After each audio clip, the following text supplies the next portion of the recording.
J'ai essayé d'expliquer le principe de l'offload de CO2 à un ami, mais j'avais pas de diagramme pour lui expliquer ça. Du coup, j'aimerais bien le faire avec vous maintenant. Quand je vous dis de respirer à 100% en nasal très très vite, on me dit « Eh mais Mike, je suis en train d'étouffer, je ne peux pas maintenir mon effort et garder ma respiration uniquement par le nez. » Et c'est normal que vous ayez une bonne ou une mauvaise résistance au CO2, on a tous un plafond, d'accord? Donc un facteur de temps plus un facteur d'effort va tous nous emmener à ce plafond de CO2. Et là, il se passe deux choses.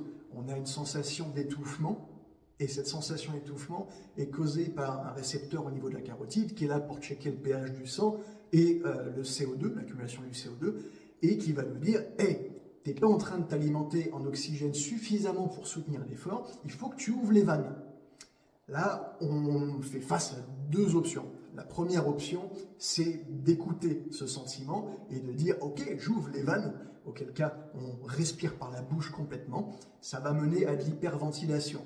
Hyperventilation, je peux vous garantir que l'effort, il est fini dans 2-3 minutes, on est cramé, on s'arrête complètement.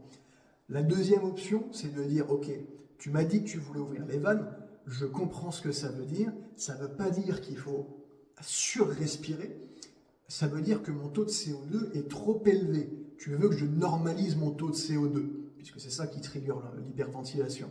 Du coup, ce qu'on va faire, c'est inspirer par le nez et expirer par la bouche. Le nez, 50% de frein du flux d'air, ça marche dans l'autre sens. Si j'expire par la bouche, j'expire 2 fois plus de volume d'air. Donc je vais offload, je vais dégager le CO2 plus rapidement.